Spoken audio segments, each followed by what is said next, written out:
Pada bab 12 ini, kita akan membahas tentang implementasi packaging dan desain produk. Fokus utama kita adalah bagaimana kemasan dan desain yang berpusat pada pengguna dapat menjadi kunci dalam inovasi produk. Kita juga akan mengupas tentang pentingnya UX dan UI, serta peran komunikasi visual dalam mendukung proses inovasi tersebut. Semua konsep ini sangat krusial untuk menciptakan produk yang tidak hanya menarik secara estetika, tapi juga fungsional dan mampu memenuhi kebutuhan pengguna dengan efektif. Pada bab 12 ini, kita akan menjelajahi perjalanan inovasi yang dimulai dari kemasan fisik hingga ke desain pengalaman, serta meninjau sebuah studi kasus nyata tentang rantai pasok digital. Pertama, kita membahas packaging sebagai bentuk inovasi, yang tidak hanya berfungsi untuk melindungi produk, tapi juga menyampaikan informasi dan menarik perhatian melalui promosi. Di sini, kita juga akan belajar tentang kemasan yang berkelanjutan serta bagaimana psikologi warna dan bentuk mempengaruhi persepsi konsumen. Selanjutnya, kita masuk ke pengembangan produk yang berfokus pada pengguna. Di bagian ini, konsep design thinking sangat penting untuk menciptakan solusi yang tepat sasaran. Kita juga akan membedakan antara UI dan UX serta mempelajari pentingnya usability testing agar produk lebih mudah digunakan dan sesuai kebutuhan pasar. Kemudian, kita membahas komunikasi melalui desain, terutama bagaimana branding visual harus konsisten di berbagai varian produk dan bagaimana adaptasi desain diperlukan untuk menyesuaikan dengan pasar global yang beragam. Terakhir, kita akan meninjau studi kasus Gudang Ada, yang merupakan contoh nyata digitalisasi grosir B2B. Kita akan melihat bagaimana digitalisasi ini mengoptimalkan logistik dan manajemen gudang, serta menciptakan nilai tambah bagi para pedagang eceran melalui teknologi rantai pasok yang canggih. Bab ini memberikan gambaran lengkap tentang bagaimana inovasi desain dan teknologi dapat berkontribusi pada kesuksesan bisnis modern. Pada bab 12 ini, kita akan membahas beberapa tujuan pembelajaran penting yang berkaitan dengan inovasi dalam kemasan dan produk. Pertama, kita akan memahami peran strategis kemasan yang tidak hanya berfungsi sebagai pelindung produk, tetapi juga sebagai alat inovasi yang dapat memperkuat nilai dan daya tarik produk di pasar. Selanjutnya, kita akan menganalisis tren terkini dalam inovasi kemasan, khususnya fokus pada kemasan yang ramah lingkungan dan berkelanjutan, yang menjadi semakin penting dalam konteks bisnis saat ini. Kemudian, kita akan mempelajari bagaimana psikologi warna dan bentuk dapat diterapkan dalam merancang kemasan dan produk agar lebih menarik dan efektif dalam berkomunikasi dengan konsumen. Terakhir, kita akan mengeksplorasi konsep product development yang berpusat pada pengguna dengan menggunakan pendekatan design thinking, yang menempatkan kebutuhan dan pengalaman pengguna sebagai fokus utama dalam proses inovasi produk. Semua ini akan membantu kita memahami strategi inovasi yang relevan dan aplikatif dalam dunia manajemen inovasi. Pada bagian ini, kita akan melanjutkan pembahasan mengenai tujuan pembelajaran di bab 12. Pertama, kita akan membahas perbedaan antara UI dan UX serta bagaimana keduanya berperan penting dalam pengembangan produk digital. UI atau User Interface berkaitan dengan tampilan visual dan elemen interaktif yang digunakan oleh pengguna, sedangkan UX atau User Experience lebih fokus pada keseluruhan pengalaman pengguna saat berinteraksi dengan produk tersebut. Selanjutnya, kita akan menguraikan pentingnya usability testing sebagai metode untuk memvalidasi desain. Usability testing membantu kita memastikan bahwa desain yang dibuat tidak hanya menarik secara visual, tetapi juga mudah digunakan dan memenuhi kebutuhan pengguna secara efektif. Terakhir, kita akan menganalisis desain visual sebagai alat komunikasi dan bagaimana desain ini dapat menjaga konsistensi merek. Desain visual yang tepat tidak hanya memperkuat pesan yang ingin disampaikan, tapi juga membantu membangun identitas merek yang kuat dan mudah dikenali oleh pengguna. Dengan memahami ketiga aspek ini, kita bisa lebih efektif dalam menciptakan produk digital yang tidak hanya menarik tetapi juga fungsional dan sesuai dengan kebutuhan pasar. Pada bab 12 ini, kita membahas desain sebagai pakaian inovasi. Setelah produk inti selesai dirancang, desain memainkan peran penting dalam bagaimana nilai produk tersebut diterima, dipahami, dan dipercaya oleh pengguna. Jadi, kemasan dan desain bukan sekadar hal kosmetik, melainkan merupakan antarmuka pertama yang menghubungkan inovasi dengan pengguna. Kemasan sangat krusial karena dalam hitungan detik, ia membentuk persepsi kita tentang kualitas, keamanan, dan relevansi produk. Ini adalah kesan pertama yang menentukan bagaimana konsumen melihat produk tersebut. Selanjutnya, desain produk dan pengalaman pengguna atau UX membantu mengurangi friksi, artinya membuat pengguna lebih mudah memahami cara kerja produk, mencoba, dan akhirnya terus memakai produk tersebut. Terakhir, visual branding melalui desain memperkuat identitas produk.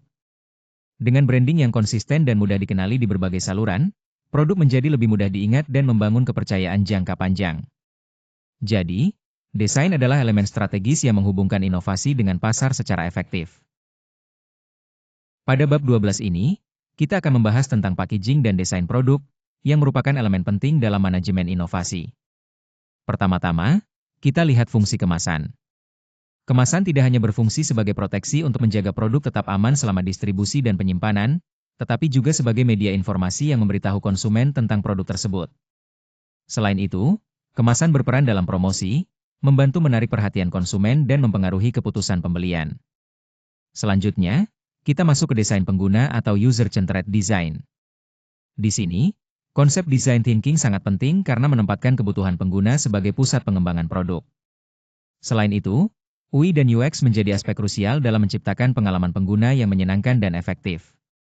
Untuk memastikan desainnya tepat, kita melakukan usability test atau pengujian kegunaan yang menguji bagaimana pengguna berinteraksi dengan produk tersebut. Bagian berikutnya adalah komunikasi merek. Visual branding memastikan identitas merek terlihat konsisten dan kuat di seluruh titik kontak dengan pelanggan. Konsistensi ini sangat penting untuk membangun kepercayaan dan pengenalan merek. Namun, kita juga perlu mempertimbangkan adaptasi global, yaitu bagaimana merek dan desain bisa menyesuaikan diri dengan pasar yang berbeda secara budaya dan geografis. Terakhir, kita akan melihat aplikasi kasus nyata, seperti gudang ada yang bergerak di bisnis B2B grosir dan supply chain. Studi kasus ini membantu kita memahami bagaimana konsep-konsep packaging, desain produk, dan komunikasi merek diterapkan secara praktis dalam dunia bisnis. Dengan memahami semua poin ini, kita bisa lebih efektif dalam mengelola inovasi produk dari sisi kemasan dan desain yang tidak hanya menarik, tapi juga fungsional dan sesuai dengan kebutuhan pasar.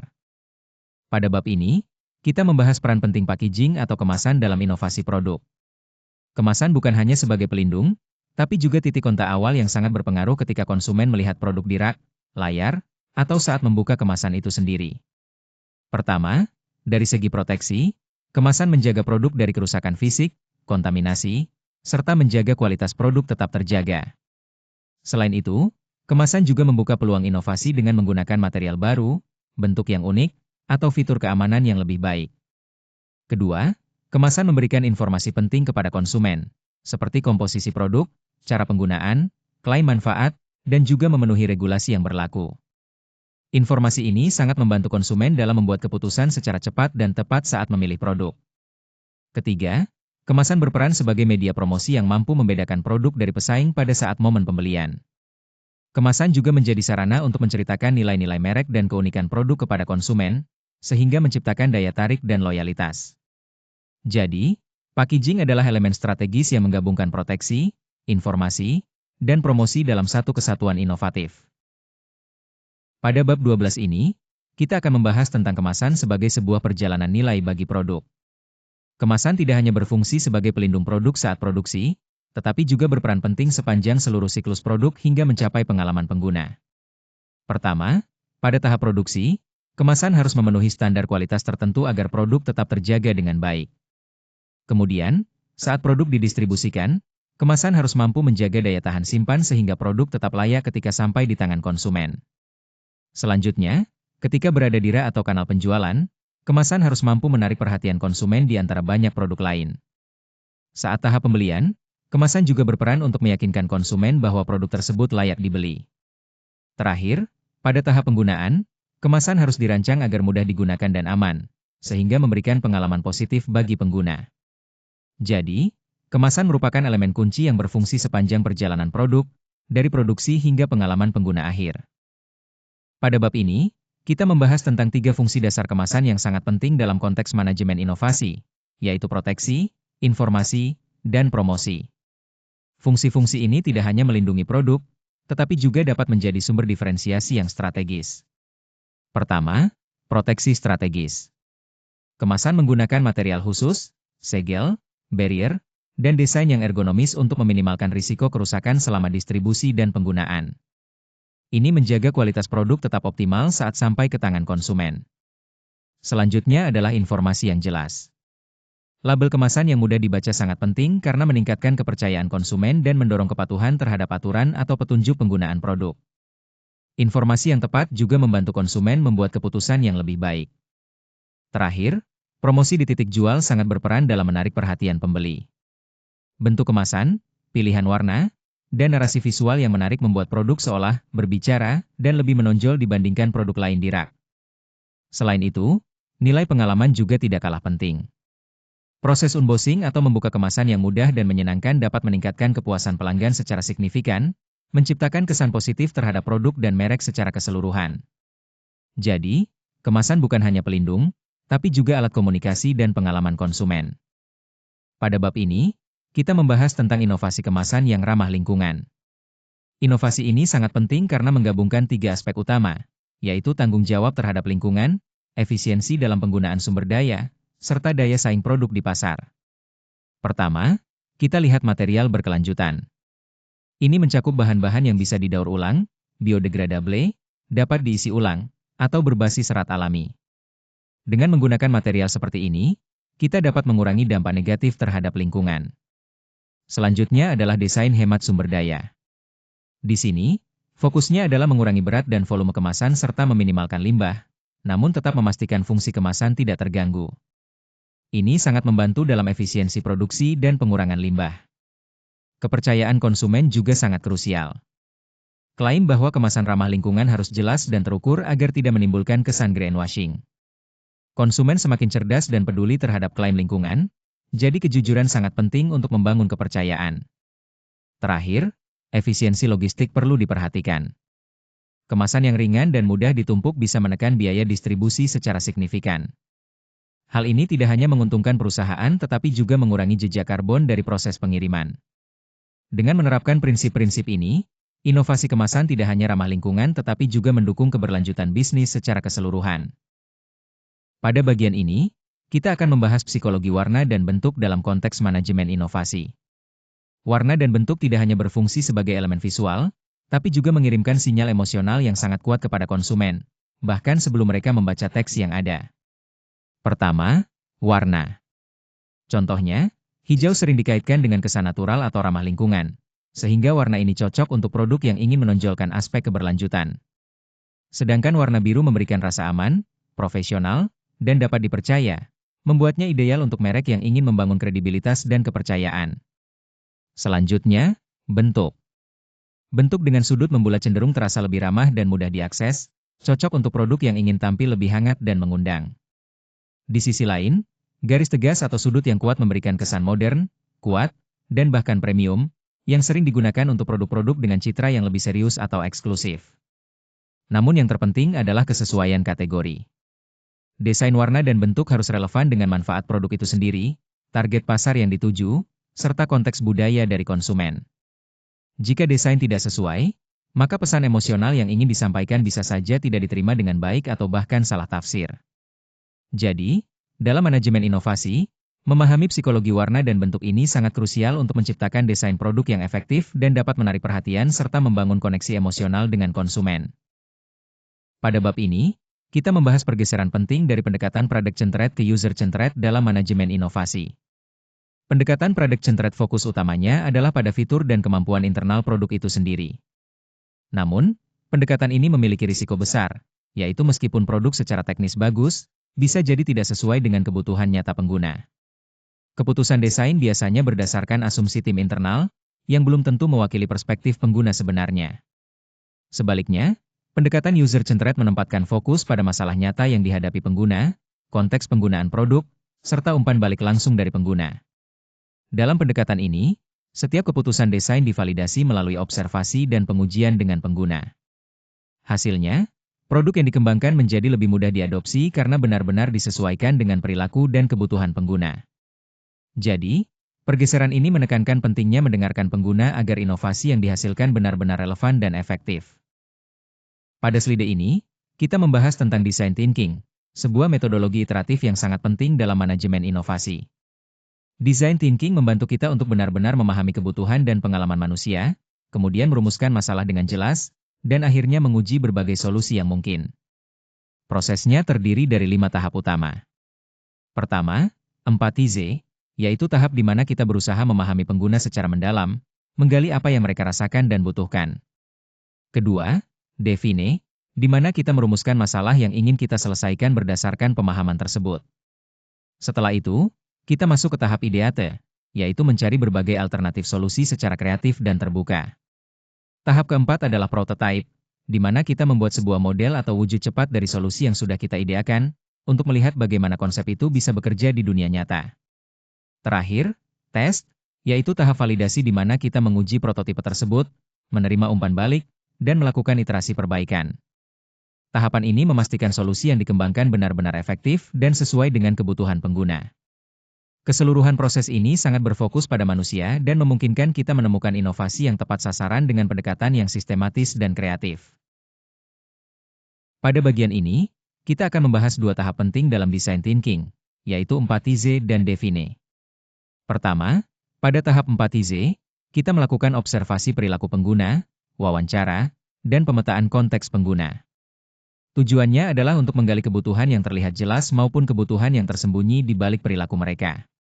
Dari proses ini, kita mendapatkan berbagai insight, profil persona pengguna, serta pain point yang menjadi hambatan atau masalah yang mereka hadapi. Selanjutnya, pada tahap define, semua temuan dari lapangan diolah menjadi pernyataan masalah yang jelas dan tajam. Yang penting di sini adalah menulis masalah dari sudut pandang pengguna, bukan dari teknologi atau solusi yang kita pikirkan. Hasil dari tahap define ini adalah fokus desain yang spesifik dan bisa diuji, sebagai dasar untuk pengembangan solusi inovatif yang benar-benar relevan dengan kebutuhan pengguna. Pada bab ini, kita akan membahas dua tahap penting dalam design thinking, yaitu ideate dan prototype. Pertama, pada tahap ideate, fokusnya adalah menghasilkan sebanyak mungkin alternatif solusi tanpa terburu-buru menghakimi ide yang muncul. Hal ini mendorong kita untuk berpikir secara divergen, sehingga dapat mengeksplorasi berbagai kemungkinan. Dari semua ide tersebut, kita kemudian memilih konsep solusi yang paling menjanjikan untuk dikembangkan lebih lanjut. Selanjutnya, di tahap prototype, kita membuat representasi cepat dari solusi yang sudah dipilih. Ini bisa berupa sketsa, mock-up, model fisik, atau simulasi alur kerja yang sederhana. Tujuannya adalah membuat prototipe yang murah, cepat, dan cukup realistis agar bisa digunakan untuk mendapatkan umpan balik dari pengguna atau stakeholder. Hasil dari tahap ini adalah artefak yang dapat diuji dan dievaluasi, sehingga kita bisa terus memperbaiki dan menyempurnakan solusi tersebut. Pada bab ini, kita membahas tentang design thinking, khususnya tahap tes dan iterasi. Penting untuk dipahami bahwa pengujian bukanlah fase akhir, melainkan mesin pembelajaran dalam proses desain. Setiap kegagalan kecil yang terjadi saat uji coba justru lebih murah dan lebih berharga daripada kegagalan besar yang muncul setelah produk diluncurkan ke pasar. Salah satu poin kunci adalah validasi asumsi. Kita perlu menguji apakah pengguna benar-benar memahami fungsi, nilai, dan cara penggunaan produk yang kita buat. Dengan begitu, kita bisa memastikan bahwa desain kita sesuai dengan kebutuhan nyata pengguna. Selanjutnya, kita harus menemukan friksi dalam penggunaan produk. Ini berarti mengidentifikasi titik-titik di mana pengguna merasa bingung, proses berjalan terlalu lambat, atau ada ketidaknyamanan yang mengganggu pengalaman mereka. Terakhir, penting untuk melakukan perbaikan secara berulang melalui iterasi desain. Proses ini dilakukan sampai pengalaman pengguna terasa jelas, mudah digunakan, dan memberikan manfaat yang diharapkan. Dengan pendekatan ini, kita bisa menciptakan solusi yang benar-benar efektif dan inovatif. Pada slide ini, kita membahas perbedaan antara user interface atau UI dan user experience atau UX pada produk digital. UI lebih fokus pada tampilan visual dan elemen interaksi seperti tombol, warna, ikon, serta tata letak. Pertanyaan utama yang dijawab oleh UI adalah apakah antarmuka tersebut jelas, konsisten, dan menarik secara visual. Jadi, UI berhubungan dengan estetika, keterbacaan, dan bagaimana pengguna bisa mengontrol produk tersebut secara mudah. Sementara itu, UX mencakup keseluruhan pengalaman pengguna sejak mulai menggunakan produk hingga mencapai tujuan mereka. UX menjawab pertanyaan apakah produk itu berguna, mudah digunakan, dan membuat pengguna merasa puas. Fokus UX ada pada alur penggunaan, kegunaan, serta aspek emosional dan hasil yang dirasakan pengguna. Jadi, meskipun UI dan UX saling terkait, UI lebih pada tampilan dan interaksi, sementara UX lebih pada pengalaman dan kepuasan pengguna secara menyeluruh. Pada bagian ini, kita membahas pengujian kebergunaan atau usability testing. Intinya, pengujian ini mengubah opini atau asumsi tentang desain menjadi bukti nyata dari perilaku pengguna saat berinteraksi dengan produk. Pertama, siapa yang diuji? Yang diuji adalah perwakilan dari target pengguna, dan pengujian dilakukan dengan menggunakan skenario yang realistis agar mendapatkan data yang akurat. Selanjutnya, apa yang diamati selama pengujian? Kita fokus pada beberapa hal penting, seperti keberhasilan pengguna dalam menyelesaikan tugas, waktu yang dibutuhkan, kesalahan yang terjadi, keraguan yang muncul, serta komentar spontan dari pengguna. Lalu, kapan pengujian ini dilakukan? Usability testing dilakukan sejak tahap prototip awal hingga produk benar-benar siap untuk dirilis. Ini memastikan bahwa setiap masalah dapat diidentifikasi dan diperbaiki sedini mungkin. Terakhir, apa output dari pengujian ini? Hasilnya adalah daftar prioritas masalah yang ditemukan beserta rekomendasi perbaikan desain. Dengan begitu, kita bisa terus menyempurnakan produk berdasarkan data nyata dari pengguna. Pada bagian ini, kita membahas strategi komunikasi melalui desain. Desain berperan penting sebagai bahasa visual yang menyampaikan siapa sebuah merek, siapa targetnya, dan mengapa merek itu berbeda dari yang lain. Pertama, identitas merek tercermin melalui logo, tipografi, warna, dan gaya visual yang dipilih. Elemen-elemen ini membentuk karakter merek yang unik dan mudah dikenali. Selanjutnya, kejelasan sangat penting dalam menyampaikan pesan. Informasi harus dikurasi dengan baik agar pesan utama dapat dipahami dengan cepat oleh audiens. Terakhir, konsistensi dalam desain menciptakan pengalaman yang seragam yang membantu membangun pengenalan merek dan meningkatkan kepercayaan pelanggan. Dengan mengelola elemen-elemen ini secara tepat, desain dapat menjadi alat komunikasi yang sangat efektif untuk memperkuat posisi merek di pasar. Pada bagian ini, kita membahas tentang visual branding pada produk. Visual branding sangat penting karena memastikan produk tidak hanya tampak menarik, tapi juga mudah dikenali oleh konsumen di berbagai tempat, baik di rak toko maupun di kanal digital. Pertama, logo dan simbol berfungsi sebagai identitas instan yang membantu produk langsung dikenali. Selanjutnya, tipografi atau jenis huruf yang digunakan juga berperan penting karena dapat memberikan kesan tertentu. Apakah produk itu terlihat modern, premium, ramah, atau bahkan teknis.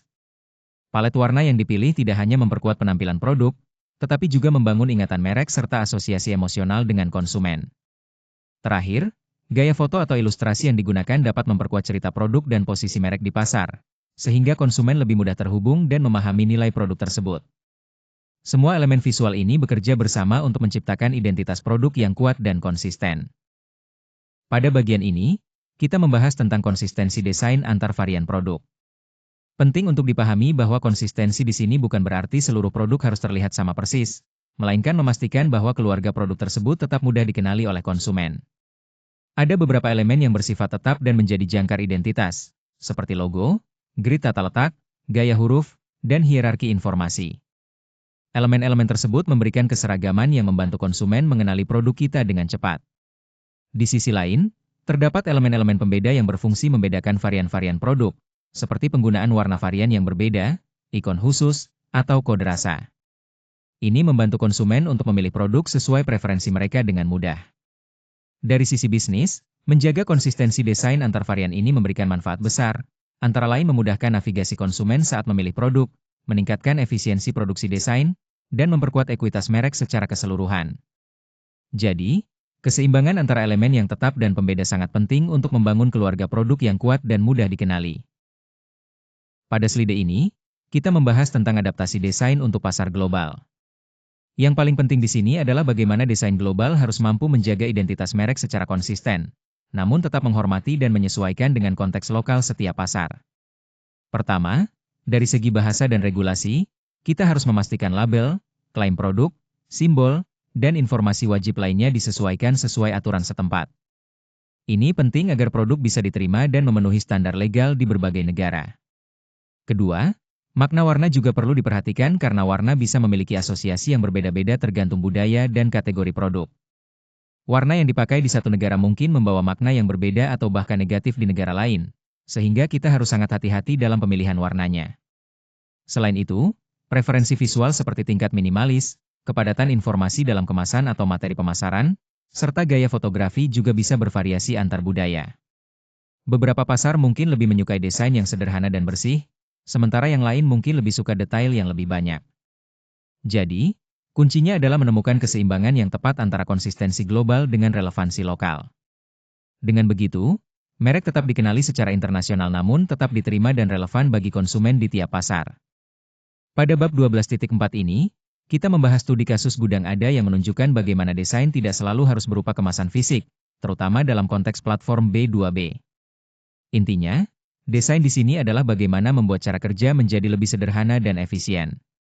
Masalah yang dihadapi oleh pasar grosir tradisional cukup kompleks, mulai dari fragmentasi pasar, akses stok yang terbatas, hingga proses yang masih banyak dilakukan secara manual. Hal ini menyebabkan ketidakefisienan dan kesulitan bagi pelaku usaha untuk berkembang. Solusi yang ditawarkan oleh platform digital seperti Gudang Ada adalah menghubungkan pelaku grosir, pemasok, dan pedagang eceran dalam sebuah ekosistem B2B yang terintegrasi. Digitalisasi ini memungkinkan proses yang sebelumnya rumit menjadi jauh lebih mudah dan terstruktur. Nilai utama dari desain platform ini terletak pada kemudahan alur transaksi dan transparansi yang tercipta. Hal ini berfungsi sebagai kemasan dari pengalaman layanan, membuat pengguna merasa nyaman dan percaya untuk melakukan bisnis melalui platform ini. Jadi, desain di sini menekankan aspek pengalaman yang lancar dan terbuka, bukan hanya tampilan fisik. Pada bagian ini, kita membahas tentang digitalisasi grosir tradisional melalui platform B2B. Platform ini membawa perubahan besar dengan membuat proses pembelian grosir menjadi lebih terstruktur, transparan, dan terukur. Pertama, dari sisi akses pemasok, pedagang eceran kini dapat dengan mudah menemukan produk dan pemasok tanpa harus mengandalkan jaringan tradisional yang seringkali terbatas. Selanjutnya, dalam proses transaksi, pemesanan sudah tidak lagi bergantung pada kontak manual yang sulit didokumentasikan, sehingga meminimalisir kesalahan dan mempercepat proses. Terakhir, data operasional yang tercatat dari setiap transaksi memberikan jejak yang sangat berguna untuk melakukan analisis permintaan serta meningkatkan kualitas layanan. Dengan digitalisasi ini, seluruh ekosistem grosir menjadi lebih efisien dan adaptif terhadap kebutuhan pasar. Sekarang kita akan membahas inovasi dalam logistik dan manajemen gudang, yang merupakan bagian penting dari bab ini. Fokus utama inovasi gudang ada pada integrasi proses secara menyeluruh, bukan hanya pada aplikasi pemesanan. Pertama, ketersediaan stok menjadi lebih terjamin karena data permintaan yang akurat membantu mengurangi ketidakpastian dalam persediaan. Dengan begitu, kita bisa menghindari kelebihan stok atau kekurangan barang yang bisa menghambat operasional. Selanjutnya, pengelolaan gudang juga semakin optimal melalui sistem yang mendukung koordinasi antara penerimaan barang, penyimpanan, dan pengiriman. Hal ini memastikan setiap langkah berjalan lancar dan efisien. Kemudian, efisiensi rute dalam logistik menjadi lebih baik. Dengan sistem yang terstruktur dan inovatif, waktu serta biaya distribusi bisa ditekan secara signifikan, memberikan keuntungan kompetitif yang besar. Terakhir, skalabilitas menjadi kunci. Proses digital yang diterapkan memungkinkan ekspansi layanan sehingga dapat menjangkau lebih banyak pelaku usaha, mendukung pertumbuhan bisnis yang berkelanjutan. Intinya, inovasi dalam manajemen gudang bukan hanya soal teknologi, tapi bagaimana teknologi tersebut mengintegrasikan seluruh proses untuk menciptakan efisiensi dan fleksibilitas yang optimal. Pada bagian ini, kita membahas nilai tambah inovasi bagi pedagang eceran. Inovasi menjadi sangat penting karena membantu mereka menjalankan aktivitas sehari-hari dengan lebih mudah dan membuat usaha mereka lebih kompetitif di pasar. Pertama, kemudahan akses menjadi faktor utama, karena dengan inovasi, pedagang memiliki pilihan produk dan harga yang lebih transparan, sehingga mereka bisa membuat keputusan yang lebih tepat dalam berbelanja. Selanjutnya, efisiensi waktu juga meningkat, di mana proses pemesanan bisa dilakukan lebih cepat dan semua transaksi terdokumentasi dengan baik, mengurangi risiko kesalahan. Terakhir, daya saing usaha meningkat karena pasokan yang lebih baik memungkinkan pedagang untuk merespons kebutuhan konsumen dengan lebih cepat dan tepat. Jadi, ketiga aspek ini, kemudahan akses, efisiensi waktu, dan daya saing, merupakan nilai tambah utama dari inovasi bagi pedagang eceran. Pada bab 12 ini, kita fokus pada bagaimana desain menciptakan nilai dalam berbagai aspek manajemen inovasi. Pertama, fungsi desain harus memenuhi 3 kriteria utama, yaitu aman, informatif, dan promotif. Ini berarti produk atau layanan yang dirancang tidak hanya harus aman digunakan, tetapi juga mampu menyampaikan informasi dengan jelas dan mendukung kegiatan promosi. Selanjutnya, pada sisi pengguna, desain harus didasarkan pada empati, validasi, dan iterasi. Artinya, kita perlu memahami kebutuhan dan perasaan pengguna, menguji dan memastikan solusi yang kita buat tepat, serta terus melakukan perbaikan berulang untuk mencapai hasil terbaik. Kemudian, dari perspektif merek, desain berperan dalam membangun identitas yang kuat, menjaga konsistensi di semua titik interaksi, dan menciptakan diferensiasi agar merek kita tampil unik dan mudah dikenali oleh pasar. Terakhir, dalam operasi, desain berkontribusi pada optimalisasi rantai pasok, digitalisasi proses, serta peningkatan efisiensi secara keseluruhan. Dengan demikian, desain bukan sekadar estetika, tapi elemen strategis yang membawa nilai tambah di setiap tahap inovasi. Setelah mempelajari bab 12, ada beberapa poin penting yang perlu kita bawa pulang. Pertama, packaging memiliki peran strategis bukan hanya sebagai pelindung produk, tetapi juga sebagai media informasi dan promosi. Inovasi kemasan yang berkelanjutan dapat meningkatkan nilai produk secara signifikan. Kedua, psikologi warna dan bentuk menjadi elemen komunikasi nonverbal yang efektif, membantu menyampaikan atribut produk secara instan kepada konsumen. Berikutnya, design thinking menempatkan pengguna di pusat proses desain melalui tahapan empati, definisi masalah, ideasi, pembuatan prototipe, dan pengujian untuk menghasilkan solusi yang relevan. Keempat, kita membahas perbedaan antara UI dan UX. UI fokus pada tampilan dan interaktivitas, sedangkan UX mencakup keseluruhan pengalaman dan kegunaan produk secara menyeluruh.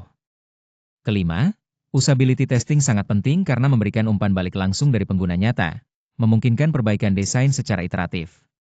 Selanjutnya, desain visual berperan dalam mengomunikasikan identitas merek secara konsisten, yang pada akhirnya membangun ekuitas merek di mata konsumen. Terakhir, studi kasus gudang ADA menunjukkan bagaimana desain yang berpusat pada pengguna dapat mendorong inovasi dalam rantai pasok dan mengelola operasional yang kompleks dengan lebih efektif. Keseluruhan, bab ini menegaskan pentingnya pendekatan desain yang inovatif dan berorientasi pada pengguna untuk menciptakan produk dan layanan yang tidak hanya fungsional tapi juga memberikan nilai tambah yang nyata.